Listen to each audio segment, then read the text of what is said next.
All right, well listen, I want to thank everybody for inviting me here. It's been a real big honor, and as most of you know, I came here because it's not what I'm told, but what I really find out and discover along the way. And so I've had lunch with you, supper with you, spent time talking with you in a very formal way to find out what really goes on with you and what your values are. For me, values are what really count. You know, first off, a little bit about me. 42 years now I've been inside the mental health system, which is a long time. I have schizophrenia, which is a very debilitating, disastrous form of mental illness. Hear stuff, see stuff, think stuff. You probably have schizophrenia.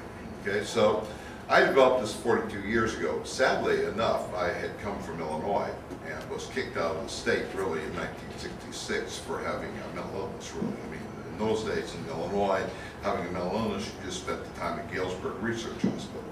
And that was about it. There was no kind of hope, there was no anything. And I returned to California, which I think was in some ways a good thing, and also in some ways a bad mistake, because unfortunately there was no aftercare for anybody who had mental illness in those times. And so what happened was that I, like many others who were put on the streets of America with no aftercare and no peer support afterwards, ended up high, drunk, and really out of my mind. As a matter of fact, I moved to Colombia because I couldn't get high enough in this country. I mean, I really took it out to the 90 days. A little bit about me, why I could live in Colombia, actually. When I joined the military, I joined to be a football player. I came from around Macomb, Illinois, and my dream was always to play for one of the state schools, Western Illinois, or even Southern. I liked all the different state schools here in Illinois, and so I was selected to be in Recon, which is a very elite unit, one of the most, probably the most elite unit the Marine Corps has to offer. And I went to school, went to Vietnam and was decorated, and was going to be a career military person for the rest of my life. And after a year in Vietnam, I had a major psych break and really lost it completely. It's so strange now because I go back and have meetings with the people who I served with in Vietnam, and most of the guys I served with in Vietnam are under some kind of psychiatric evaluation themselves these days. But I can tell you in 1966, developing a mental illness in Vietnam was not a good thing, okay? And coming back to Illinois from the war in 1966, when the war was still popular and having mental illness was not a good place to be, all right? So next thing you know, I ended up on the streets of California, wandering around, lost, ended up living in the national forests of New Mexico. Really lost about 20 years of my life. Around 1979, I started to put in to go to college under the vocational rehabilitation with Veterans Administration. And by 1984, I was finally accepted. I got turned down 3 times as being a failure because I had mental illness. And the 4th time I got accepted and ended up getting 2 master's degrees and 2 bachelor's degrees and graduating first in my class as an undergraduate. So my dream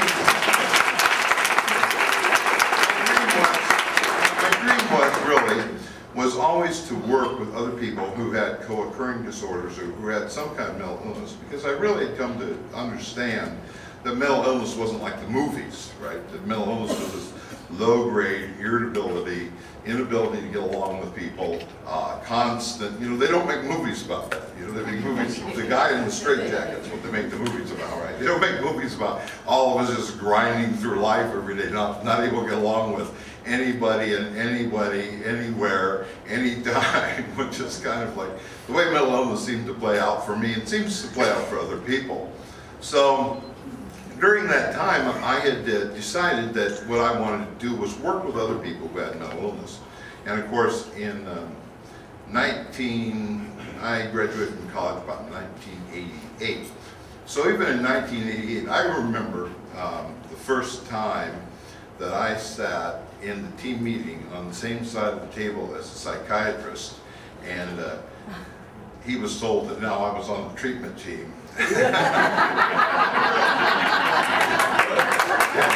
And he remembered me as being a spare change artist. Kind of a public nuisance, really, in my day, you know, one that everybody, you know, give me me some money.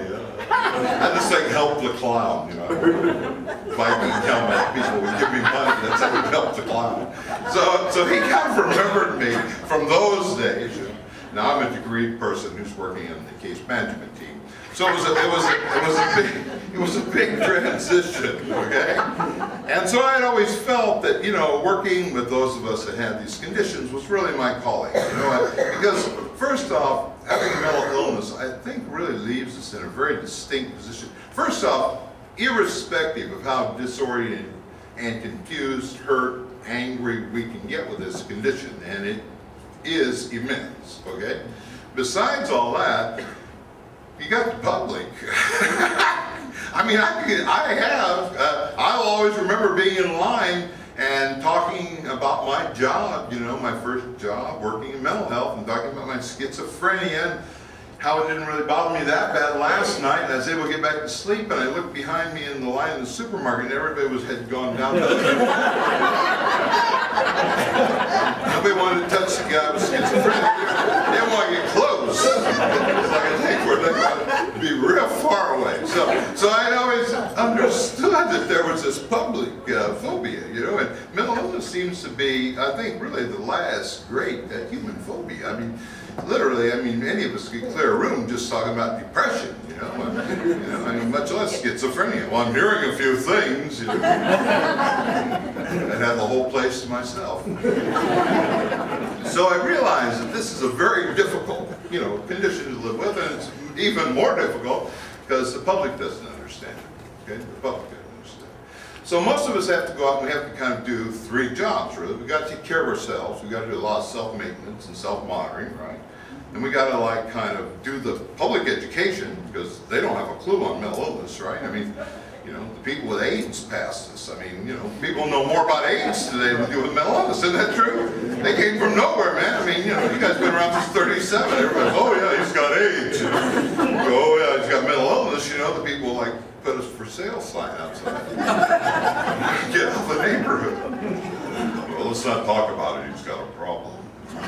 Which is what used to be the thing for me, right? So then we've got that, you know, and these are very difficult things, you know, for me to maintain myself, do the public education. The only way I knew how to really succeed in this was this each one, reach one, teach one model, okay? The only way I knew how to succeed in this was to bring sanity, stability, safety, and sobriety into my life was this each one, reach one, teach one. But to do that, and I think that Dr. Lowe found this out, and again, I'm just getting to know you, and I haven't read all the materials. I have seen the 4 elements that, you know, he looked for, and, you know, I was reading those with my fiance in Spanish last night. So I do get that, and I agree with that.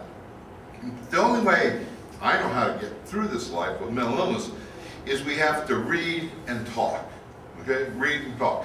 Something about mental illness, if those of us that have mental illness, if we all just sit around and talk, we go on for hours, babe. I mean, we do not shut this thing down, you know. I mean, I can wear out 5 professional staff people in an afternoon, you know.